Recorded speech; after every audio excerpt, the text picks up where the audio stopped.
Hey guys, so today I wanted to talk about this challenge that we're all dealing with right now. Everyone is dealing with this challenge of facing this coronavirus.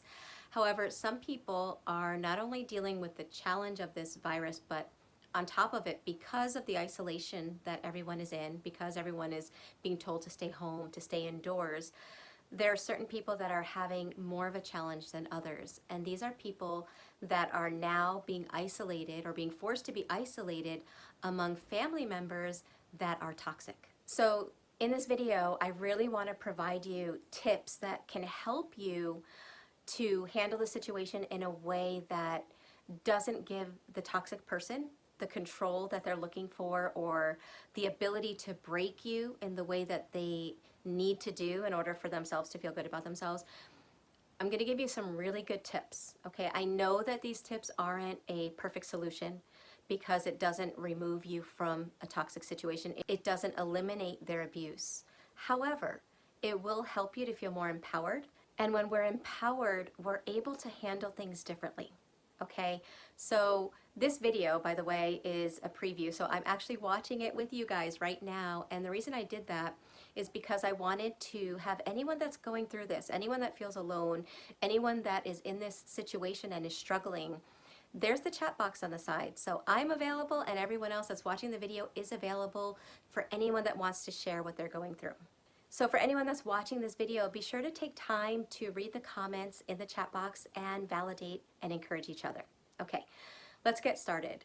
The first thing that is important to understand when you're in this kind of a situation, this kind of a crisis, and you're stuck and you're isolated with somebody that's emotionally toxic, psychologically toxic, it's important to understand their mindset, okay? Narcissists are like little children in the sense that they thrive on reverse psychology. In the sense that if you are worried about the virus and you are, really taking these precautions and you're talking about it and you're sharing your feelings, they will act as if it's the stupidest thing in the world. Like you're so worried over nothing and you're absolutely ridiculous and foolish and stupid because you are worried. Okay? They will always take the opposite stand as you. The same is true if you are more casual and laid back. If you aren't worried, right, and you're kind of laid back, they will make you feel stupid for not worrying. They will then be the ones that are completely over the top with worry. So why do they do this? Narcissists love to be able to provoke you to negative emotions, right? They get positive supply from everyone outside of their family, everyone who lives outside of their home, and then behind closed doors, they get negative supply from their family in the sense that your negative emotions fuel them. So the mistake that a lot of victims make is trying to get the toxic person to understand their feelings. For example, trying to get them to see the seriousness of the illness. The more you try to get them to see the seriousness, the more they invalidate you and make you feel foolish for being worried. So what do you do in this situation?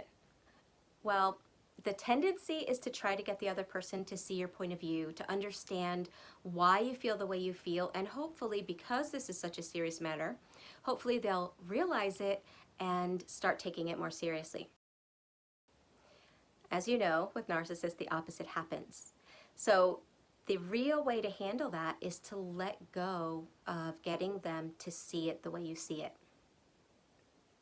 Now, a lot of people might think, but Michelle, I'm living with this person. I have to get them to see the seriousness because they're going to bring it into my home. This is going to be dangerous. Okay, I understand that thinking, but think about it.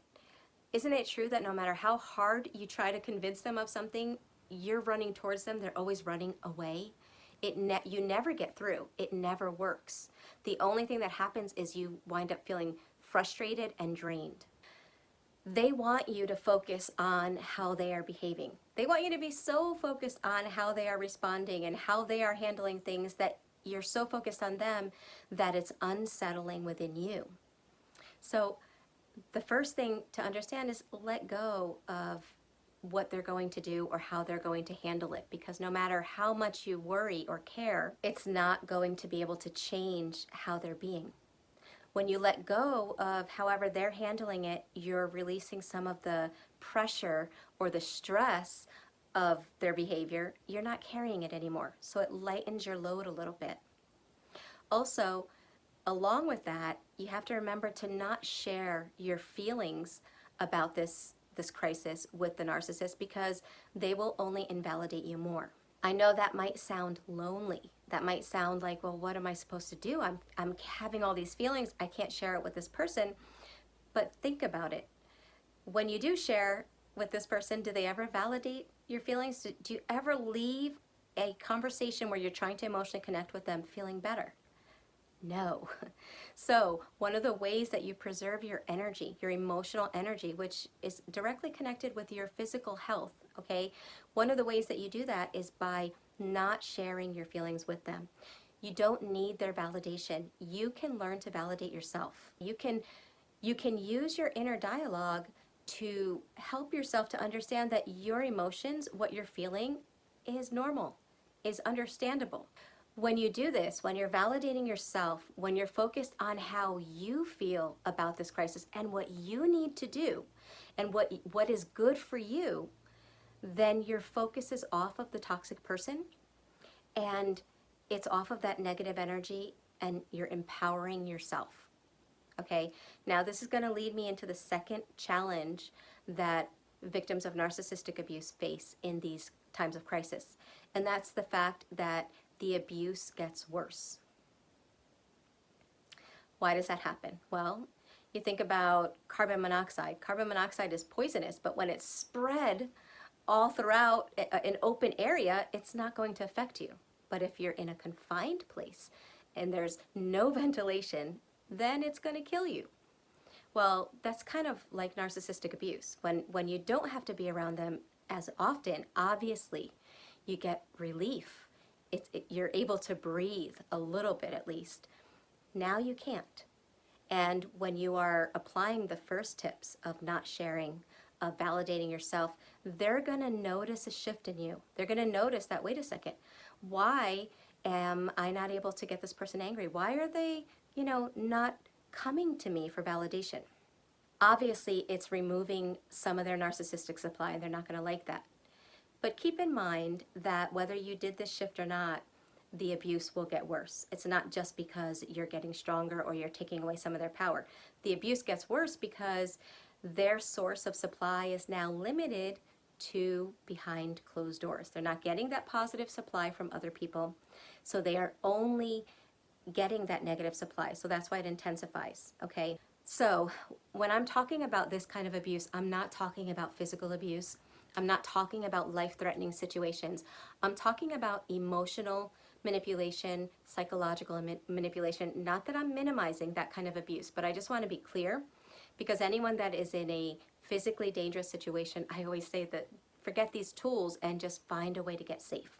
Okay, these are for people that are in emotionally manipulative situations that are chronic, that they can't get out of. Okay, so what is the narcissist's goal when they're intensifying this abuse?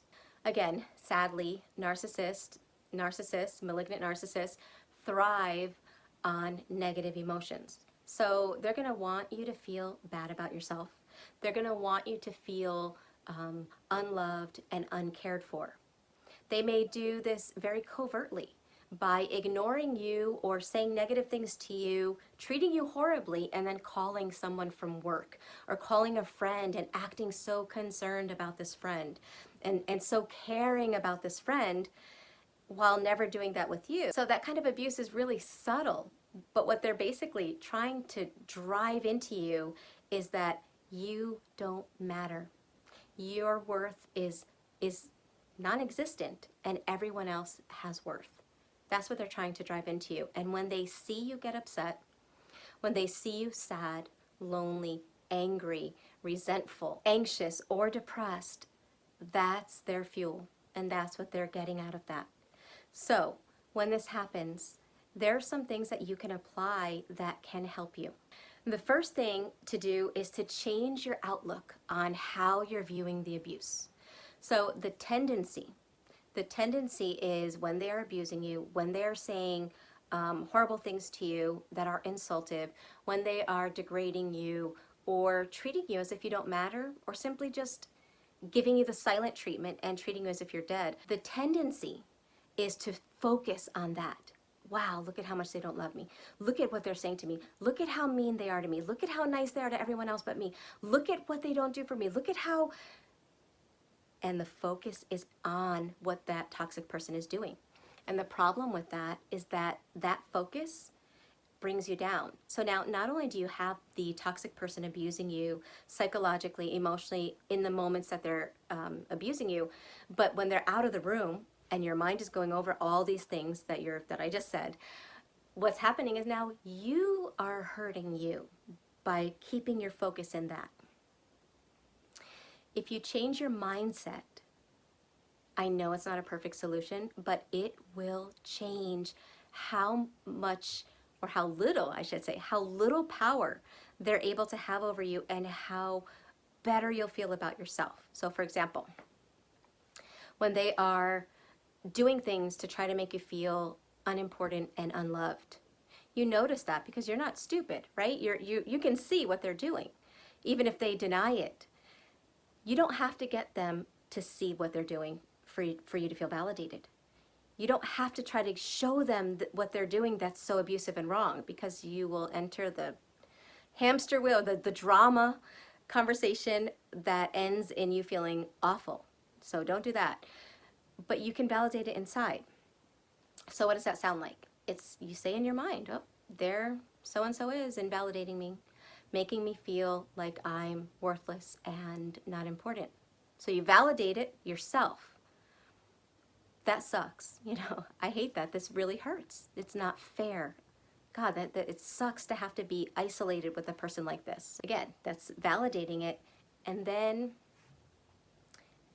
you look at yourself through your eyes instead of through the toxic person's. And you use your inner dialogue to build yourself up. So it would sound something like, you know what? Even though they don't see my value, even though he or she says this about me or views me in this way, I know who I am and I love myself. And I don't need their approval in order for me to be happy with myself. And then ask yourself, well, what do I need right now? What can I do right now that would make me feel better? Even if it's a small thing, ask yourself and then do that. Do whatever comes up in your mind. Give yourself whatever you need so that you feel better. Rather than waiting for the toxic person to give it to you, which will never happen, you are then empowering yourself and giving yourself what you need so that you can feel better. Remember, validate what they're doing because they'll deny it, right? And that's what usually sends us into the gaslighting and we wind up confused. Validate it in your mind. State the emotions that it brings up, soothe yourself with your inner dialogue, and then bring yourself to your moment, to your reality and what you need. The other thing you can do is to just observe without absorbing. I know it's like I'm like a broken record saying that over and over, but it really works. If you can just make it into, I don't want to say make it into a game because obviously you don't want to play a game, but sadly the person that you're in a relationship with is always playing a game. So you kind of have to understand that. But if you make it into a way of looking at it like you're going to keep track of how many times, and you're just going to notice how many times this person tries to provoke you, or how many times this person tries to extract negative emotional supply. Just notice it. Oh, he did it again, or she did it again, trying to make me feel bad about myself. Oh, there it is again. You notice it. When you observe it like that, like you're just tallying it, what you're doing is you're separating yourself a little bit from the emotions that come up with what they're doing. So rather than absorbing their negativity, you're noticing that it's theirs and not yours, that it has nothing to do with you. Okay, that's something else that can help. I'm going to leave a playlist here entitled How to Outsmart the Narcissist. There are some really good videos that talk about how to respond, how to be able to hold your composure so that you don't fall into their trap of giving negative emotions. So if you feel like you need some more tips, feel free to check out that playlist. The third tip that I want to say is try your best to not have to rely on the toxic person, okay? To prepare for whatever's needed during this time of isolation. Okay, And I know this one is a challenge. This is a challenge to a lot of people. Some people are on like a stipend where the person that they're in a relationship with doesn't give them money, or they don't have transportation. So I know that this is going to be a hard one for a lot of people. However, try not to depend 100% that the toxic person is going to do everything that they should in order to prepare. You would think that a toxic person would prepare because if they don't, it would affect them, right? Well, that's not how toxic people think. They think, oh, I don't prepare. Wow, look at how anxious he or she's getting. Wow, look at how stressed out this person is getting. Oh my goodness, this is like awesome supply that this person is like completely emotionally, you know, off kilter, and just because I didn't do what they said and I'm so powerful. You would think that that's foolish thinking, but well, that's narcissistic thinking, malignant narcissistic thinking. And when they do feel the consequences of their lack of preparation, sadly, they will then blame you for it. Somehow, in some way, it will always be the other person's fault. The way around this is to find ways to get what you need in any way that you can without having to depend 100% on the toxic person. Okay, that may mean reaching out to people that you may not know very well. I know that when I went through a really difficult time and I kind of felt all alone, I didn't know who to reach out to when I was going through a different crisis, not worldwide crisis, just personal crisis. And I reached out to people that I didn't know very well, and I couldn't believe how by being honest and authentic and helping them to see what I was going through, I couldn't believe how much they pulled through for me. So don't be scared to reach out to people because you think, oh, well, I haven't reached out to them in a long time, or they don't know me very well. You would be surprised how many people would be there for you if you give them the chance, okay? I just want to throw that out there. But it could be a neighbor, it could be somebody from work, it could be a family member that you haven't talked to in a while. Reach out to people and make sure that you and your family have what you need in case the toxic person doesn't pull through, which at times they won't. So at least you'll have your bases covered with that. And my final tip has to do with self-love and self-care. Okay, you're stuck home. It's not easy, okay? It's not easy to be stuck home when you're not with somebody that's toxic. Here are some things that you can do to help you, right? And I know some of these you're gonna think, Michelle, that's ridiculous. That's just absolutely ridiculous, or that's not gonna help me. Just trust me, try it, and then judge, okay? The first thing you can do is watch funny movies, videos, YouTube videos, I don't care what it is. Watch something that's going to make you laugh, okay? I know a lot of you are like, are you serious, Michelle? That's what you want to tell me?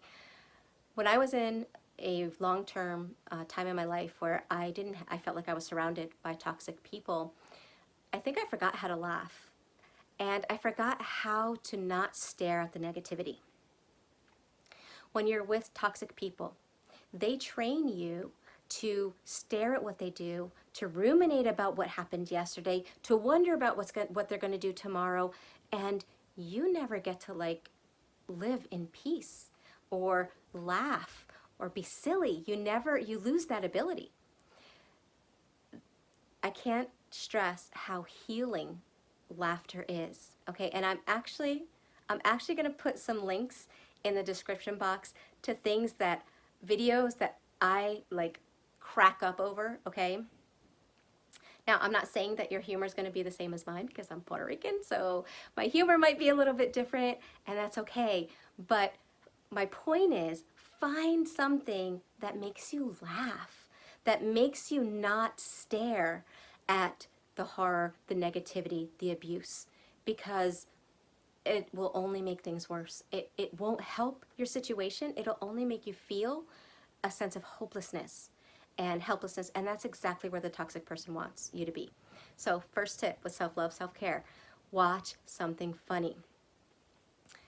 Anyone that's still watching this video and is at this part in this video, please, in the comment section below, if there are anything that cracks you up, any videos, any YouTube videos, leave the links.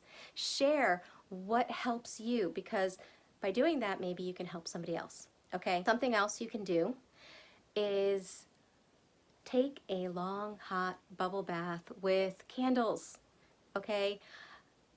I know that if the abuser is in the house, there are very few places that you can go for peace. My favorite place that I found was the smallest room in the house was the bathroom, and that's when I could go in the shower, I could take a bath, I could do whatever, I could be alone. You can be alone, and yet you can enjoy it. You can enjoy your time alone if you get out of your mind from focusing on what they're doing and they're not doing, and be in the moment, and just give yourself that self-love that you deserve. If you're not a bathtub person, put your phone on, put some music on your phone, take a shower and sing in the shower. Do something different, okay? Do something that breaks out of that negative energy that the toxic person is trying to force onto you. And last tip is whatever you're doing, whether it's washing the dishes, sweeping the floor, whatever you're doing, do it presently. Do it being mindfully present. Again, toxic people want you to be forced or to have your mind wrapped around them, revolving around them, even if they're not in the room. They want your mind ruminating or feeling anxiety. They don't want you to be in the present moment, because guess what? At that present moment, especially if they're out of the room, there's peace. If you're literally focusing on what you're doing at the moment, there is a sense of inner peace that you get from living mindfully present. So that's another tip I can give you. Again, I recognize that these tips are not going to lead to this absolutely happy family environment. I get that it's not a perfect solution, but these things will help you to feel empowered. They will help you to feel love, self-love, validation, self-validation. And when you begin to feel these things, you begin to realize that you can change your emotional state. Right now, the narcissist, the toxic person, has been controlling your emotional state, and they're using this crisis to control it to an even more detrimental degree. But you don't have to let that happen when you start putting these tools into practice. Okay, I hope the best for everyone. Please stay safe. Please take the precautions necessary. And please know that everyone watching this video understands, so you can get support here. Take time to comment below. Take time to comment on other people's comments so that you can receive the support that you need.